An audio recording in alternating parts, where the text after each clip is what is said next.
What's up, everybody? Welcome to a special edition of The Hype. Cody with you, flying solo. The team's out at Fanatics Fest in New York City. If you're over there in New York, check us out. Booth 2146 all weekend long. Plus, we're going to be at the National in 2 weeks. You can check us out there with our friends, Sports Cards Nonsense. And we do talk about that a little bit today with Upper Deck Director of Sports Brands, Paul Zickler. A huge agreement with Michael Jordan made over the last couple of weeks. One of the biggest stories in the hobby, a legacy partnership with the GOAT, Michael Jordan. We talk about that and a lot more with Paul Zickler on today's special edition episode. But before we get to that, we want to let you know, of course, about where you can find us all over the place. Mojobreak.com, whatnot, Fanatics Live, all that. Plus, of course, eBay Live. You can find us at eBay Live almost every day of the week. We're ripping all the latest TCG, including Pokemon Pitch Black. We've been ripping it since the beginning of the week. Huge hits every single day. We're pulling SIRs like nobody's business over there on eBay Live. So check out Mojobreak Gaming on eBay Live. Plus, every single Thursday, you can find our Sports Cards single stream. Check that one out. That one is a lot of fun. You do not want to miss it. If you go on eBay Live, you go on your eBay app, find Mojobreak, and when you're in that live stream, just hit the bell. So you know every single time when Mojobreak goes live on eBay Live. Like I said, it's almost every day of the week. Sports cards, TCG, all the latest Pokemon releases. eBay Live, follow Mojobreak. We're ripping there all the time. We do get into some eBay talk as well, as there is going to be a signed box of 86, 87 Fleer basketball signed by Michael Jordan. It's going to be auctioned on eBay. Proceeds going to the Boys and Girls Club. We talk about that. We talk about the future of Upper Deck, the present, the past, all of it with Paul Zickler of Upper Deck. Here is our conversation. Upper Deck making big news over the last couple of weeks. Michael Jordan is not going anywhere. A legacy partnership. Big news, and we're here to talk about it with Paul Zickler, Director of Sports Brands at Upper Deck. Paul, thanks for joining us on the show today. How you doing? I'm doing great. Pleasure being here. So thank you. Yeah, it's a pleasure talking to you. And actually, it's a great time to talk to you because Upper Deck coming off a big win at the ESPYs, if I'm not mistaken, with the exquisite one-of-one Macklin Celebrini RPA, the Shield RPA, is the winner for best card of the year. So congratulations to the whole Upper Deck team. And obviously here in the Bay Area, we're pretty biased. I would say, yeah, that should be the number one card. Yeah, a lot of positive stuff going on in San Jose these days, for sure. You had a hell of a draft, and Macklin had quite a year last year. And to see that card win the award was quite cool. And it's been a really busy few weeks for the Upper Deck team, but that was a nice award to receive.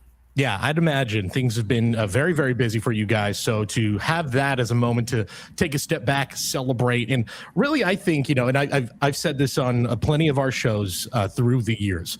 I think it's totally a testament to the work that you guys do with these products, because I just feel like year in and year out, the thing I always think when I'm ripping Upper Deck hockey or whatever it may be, is I just think the consistency of the quality is really second to none with Upper Deck. It's something that I think when I associate your brand, it is some of the best looking cards, some of the most consistently just top notch looking cards always come out nice and clean. So just I guess an applause from our end of like, it's always great. And the fans and the collectors, I think it's something that they notice as well.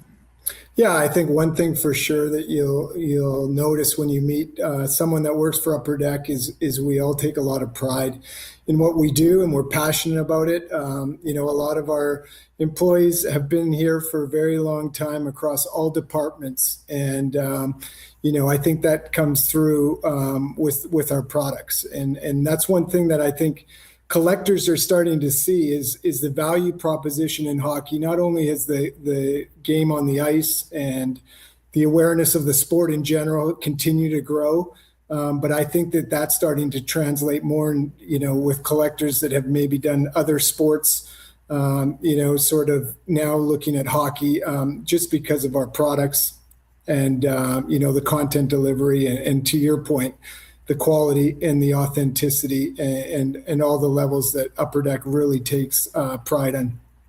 Yeah, and it's something too. I think you kind of talked about sort of the value proposition. Like it's something I've always pointed to with people who are like, how do I get into collecting? What should I collect?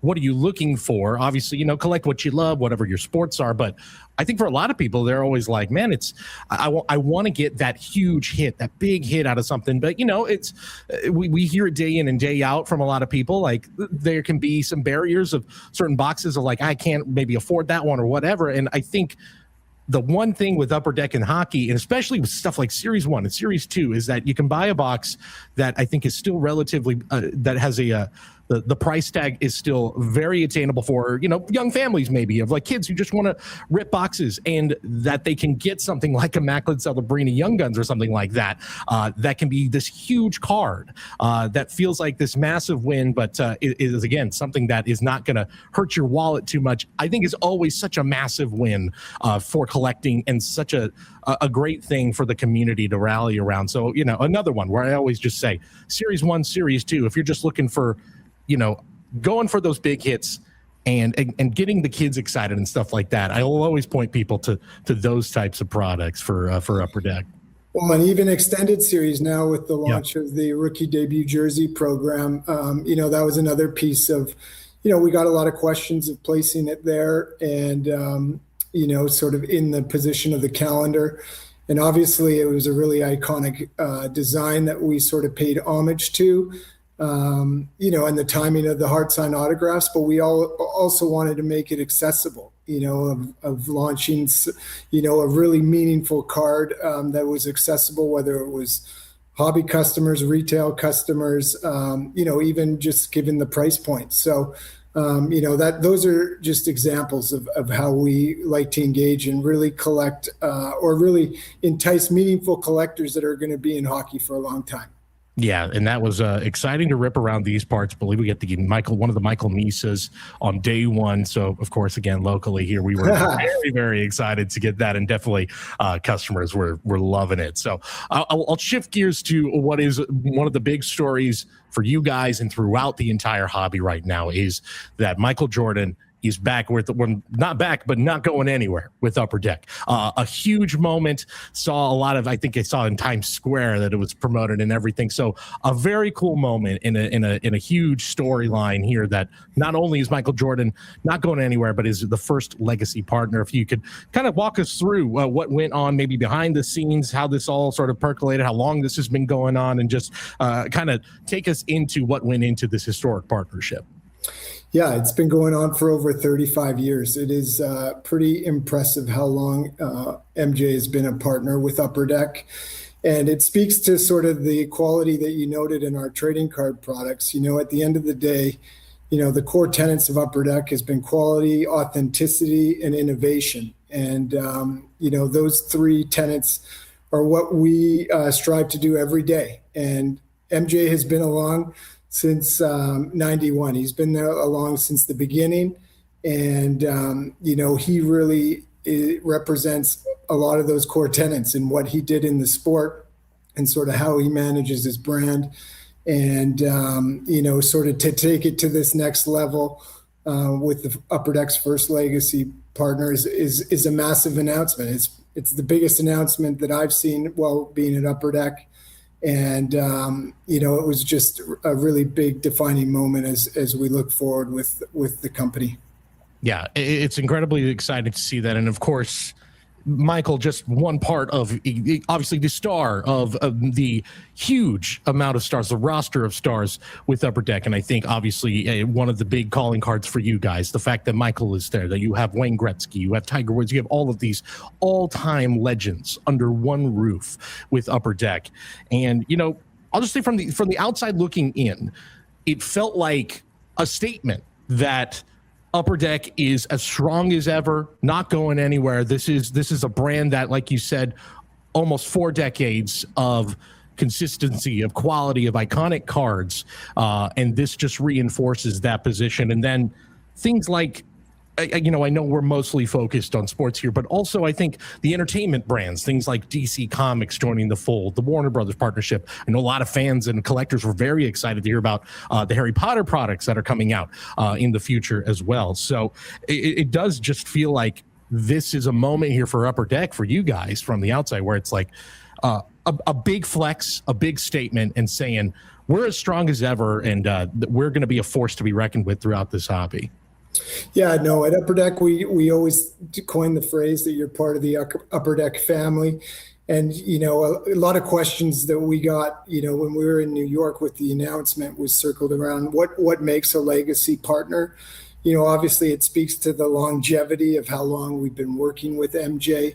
But really, there's other big pieces to it. And, MJ is the most counterfeited athlete within the collectibles industry.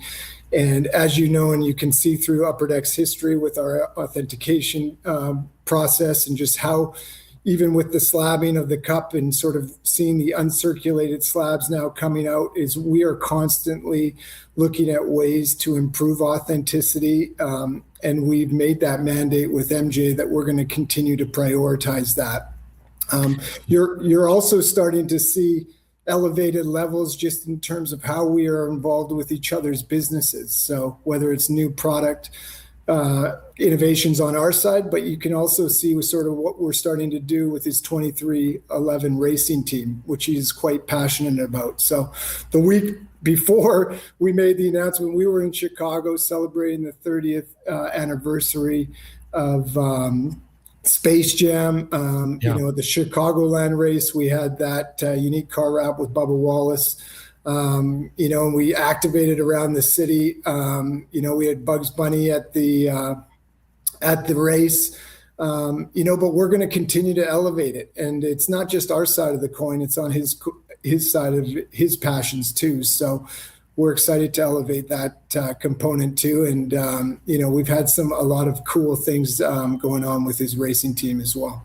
Yeah, that's been the other whole side of this thing too. That I'm glad you mentioned it, the 2311 team, and to see that's my generation with Space Jam, one of my favorite all-time movies as a kid. So to see that push, to see it on a race car was absolutely awesome. Really, really cool stuff. And also, I think I saw a lot of some of the posters and some of that stuff that's been out there now is stuff that I'm definitely going to be talking to my bosses to be like, we got to get a few of those just to decorate the studio, which we already have plenty of great Upper Deck signed memorabilia around the shop and the office. So hopefully get some Space Jam stuff around here too.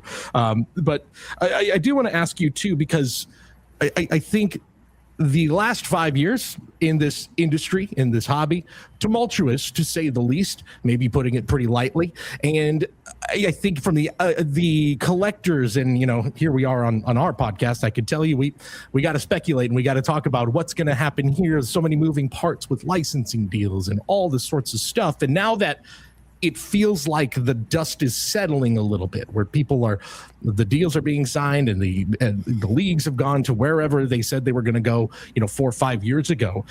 It feels like that you guys are, again, like I said, in a position where it feels stronger than ever, with all these deals you have locked in with these huge stars. And I guess I just want to know whatever you can share internally, maybe over these last 5 years, of just how you guys went about some of these changes, and how you saw, like, where can we be strongest? Where can we say, things like this Michael Jordan deal and stuff like that? How was the vibe, I guess, within Upper Deck over the last few years, as we have seen this massive change throughout this hobby? No, I think at the core of it, we've always stayed true. And I think we've all been blessed since COVID in terms of the growth of the industry. But it's really been growing even the last 2 decades, when sort of, I spent some time at MLBPA, and it was starting with Judge and Bellinger's home run record chase. And, it's really been building. I think we just got some sort of launch points with COVID, and then obviously, with the growth of hockey. And so we've seen, obviously, a lot of sort of upticks there, but it's been a sort of a myriad of factors. And I think we've consistently stayed true in terms of what our mandate is. And we wanted to develop meaningful products that are going to perform well in the market. And, even when we went back to reconfiguring Series 1 in 23-24, we spent a lot of time deliberating on sort of what sort of the right mix was. And we had a lot of constructive sort of feedback. We talked to our distributors, we talked to our key customers, we talked to collectors, we talked to our licensing partners.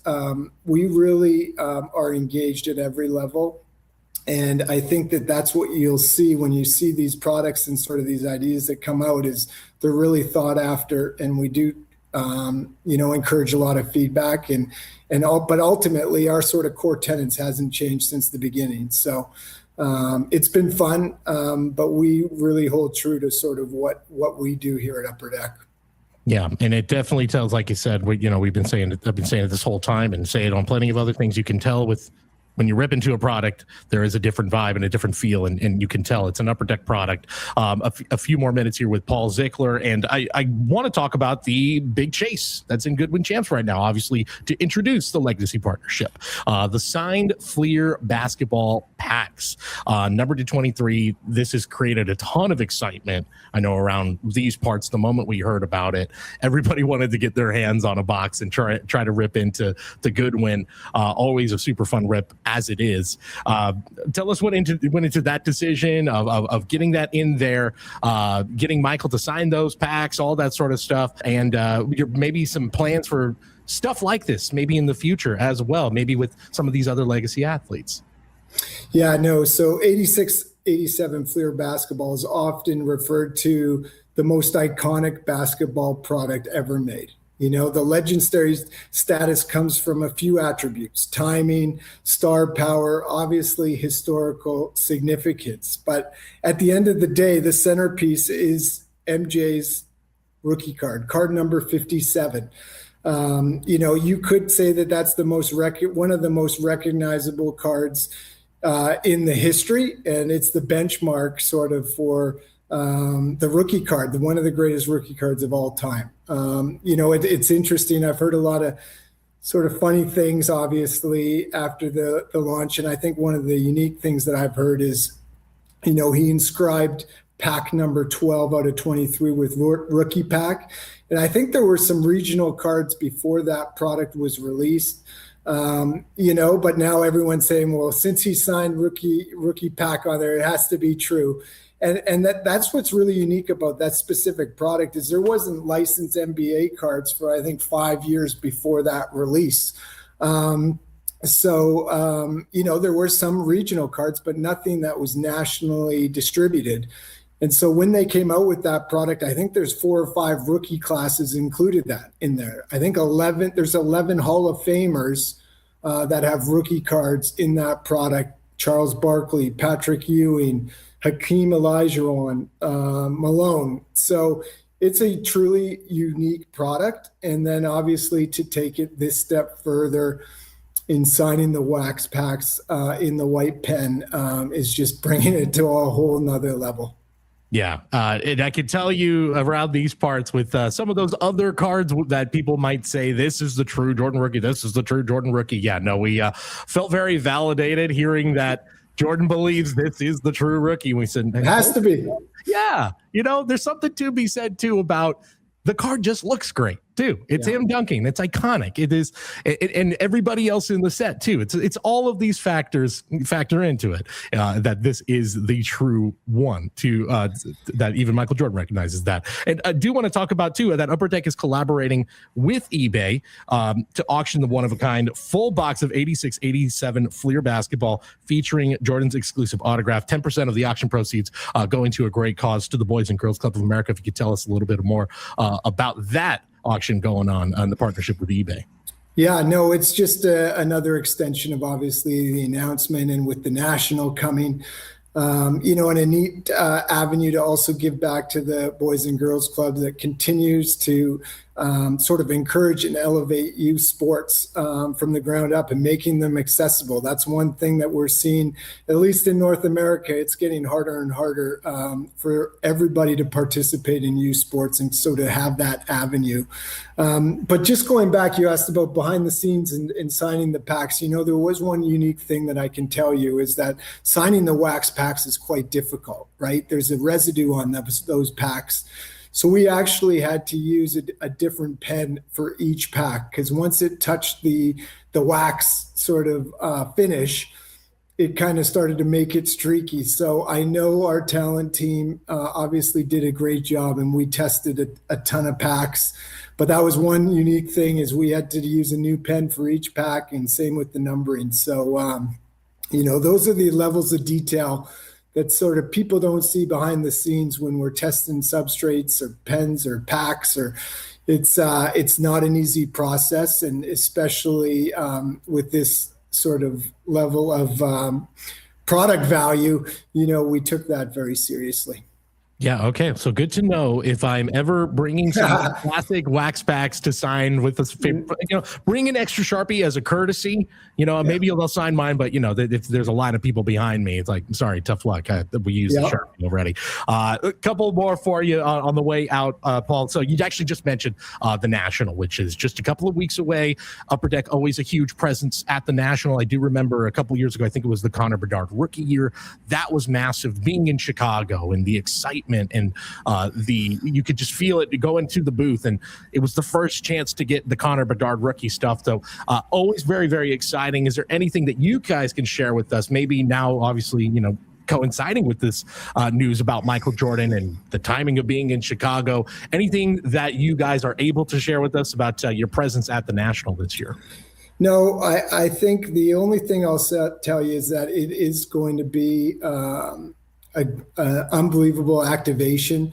We are working on a lot of things behind the scenes, and I think people, once they see our booth, are going to be extremely proud and excited. One thing I think that I've seen over my years in the industry is sort of the hockey side of things is a little bit harder to find, but we're really going to make a pitch this year to profile just the growth of the game, the growth of hockey card collectors, and really showcase that across all of our partners, whether it's the NHL, the NHLPA, the Hockey Hall of Fame, and we're going to have some surprises along the way as well. So buckle up. If the last 3 weeks were big, we're going to continue that momentum here for the next 2 weeks. I love it. I love to hear that. Again, we can't wait to see it at the National. And boy, you said it too. I know we touched on it a little bit, but hockey right now, what a great time for it. And again, obviously here we feel it in our backyard that the Sharks and what they're doing, building that young core, has been so exciting to see a guy like Macklin celebrating, doing what he's doing. But just not just that, but we have felt it, I'd say, for the last 3-4 years, where the rookie classes have just been tremendously talented. You had an Olympic Games where so many new fans were made, especially here in the United States. So yeah, there's never been a better time to start collecting hockey, and all the additions too that you guys have made. You mentioned an extended series, some of the best looking cards, and really, I mean, those rookie debuts have been awesome to see and awesome to chase.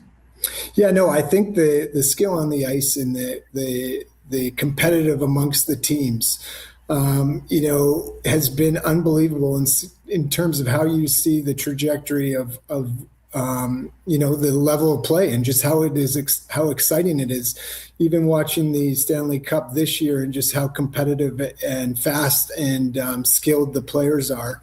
And then you couple that, to your point, of the growth with the Four Nations face-off, and these young stars, performing, right off the bat, and having some personality too. Both Macklin and Matthew in the last couple of years, you can see they're showing their personality, they're showcasing it, and they're also performing on the ice, which is unbelievable. But you add sort of all of those ingredients up, and it's not a surprise that the attendance, revenues, and everything keeps going up. And the cap too. So I saw your Sharks are starting to dip into the free agency market. Oh, yeah. The rich get richer. But it's really exciting time, and you'll see too that any team is competitive, and they're close games, and that's all sort of contributing to the success. But we're just getting started. This is our time. We're going to continue building, just just like we have with these recent announcements, because this is the time for hockey, and to really showcase that on the collectible stage is exciting. Yeah, a great time for hockey, a great time for Upper Deck. It's funny. I just was talking to someone who's going to San Diego Comic-Con, and I believe Upper Deck is going to have some big products out there as well. So it's all across the board, sports, entertainment, and of course, this huge Michael Jordan partnership. Paul, thank you so much for the time. Really appreciate it. Cannot wait to see what you guys got in store for us in Chicago. Should be a lot of fun. Awesome. Thank you very much. Big thanks once again to Paul Zickler. Cannot wait to see what they have in store at the National in Chicago. The timing could not be any better with the announcement of the Michael Jordan Legacy Partnership. Who knows? I don't want to make any promises, but certainly would be nice to see the GOAT out there with the fans. Who knows? Make sure to follow us on social media, Instagram, TikTok, all that good stuff. Of course, subscribe to Mojobreak Media if you are listening to this. If you're watching it on Mojobreak Media on YouTube, make sure to subscribe to the podcast. Just search Mojobreak wherever you get podcasts. And watch The Hype on Collect. That's our new live show every single Friday. In fact, if you're watching this on release day or listening to it, hop on over, noon Pacific time. We're actually getting into a lot of TCG with Pitch Black now available, and with Big Rip Party coming up here at Mojobreak Shop. Thanks for listening, guys. Thanks for watching, whatever you were doing. Thanks for hanging out with us here on The Hype, Mojobreak Media. We'll see you guys next time.